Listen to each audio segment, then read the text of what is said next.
बच्चों, चलिए आज का हमारा प्रश्न समाकलन एक्स स्क्वायर गुणा log x dx का मान होगा। यह हमारे पास एक वैकल्पिक प्रश्न है, हमें बताना है कौन सा विकल्प सही होगा। तो इस प्रश्न को करने हेतु हमारे पास यहाँ से हमारी मुख्य अवधारणा कार्य करेगी। मुख्य अवधारणा यहाँ से हम लेंगे प्रथम गुणा द्वितीय पद की, अर्थात खंडेशह समाकलन की। यदि हमें दो पद गुणा में दिए गए हो जिनका हमने x के सापेक्ष समाकलन करना है तो हमारे पास मान आएगा। प्रथम पद हम ऐसा का ऐसा रहने देंगे, द्वितीय पद का हम समाकलन कर लेंगे x के सापेक्ष माइनस प्रथम पद का हम यहाँ से अवकलन करेंगे x के सापेक्ष गुणा द्वितीय पद का हम समाकलन करेंगे x के सापेक्ष और इस पूरे पद का हम समाकलन करेंगे यहाँ से x के सापेक्ष। वह प्रथम व द्वितीय पद हम यहाँ से आइलेट के सूत्रानुसार मानेंगे। आइलेट का सूत्र हमें कहता है जो पद प्रथम आ रहा है उसे प्रथम मान लो, अर्थात यहाँ से L का अर्थ तो हमारे पास log का फलन है और यहाँ से A का अर्थ है अर्थमेटिक फलन, अर्थात x की घात n के रूप में फलन है। तो log हमारे पास पहले आ रहा है तो log का पद प्रथम पद होगा।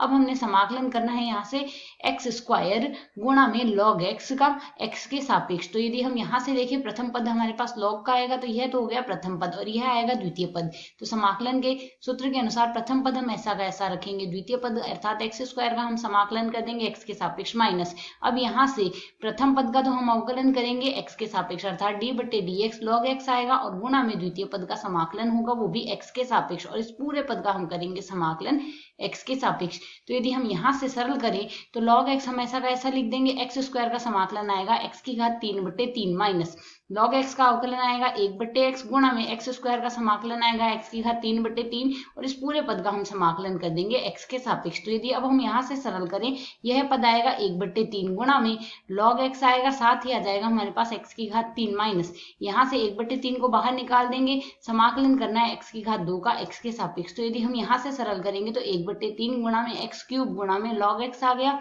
और माइनस में आ रहा है हमारे पास यहाँ से 1 बटे 3 गुणा x स्क्वायर का समाकलन आएगा x की घात 3 बटे 3 प्लस समाकलन स्थिरांक आ जाएगा c।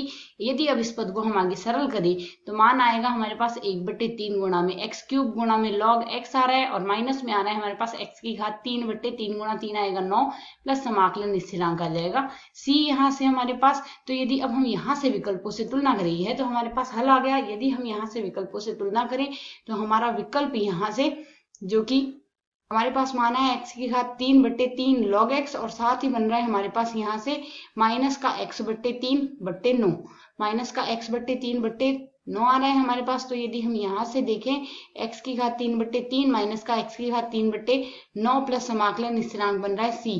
तो यहाँ से हमारा विकल्प c एक सही हल है। आशा है समझ आया। धन्यवाद।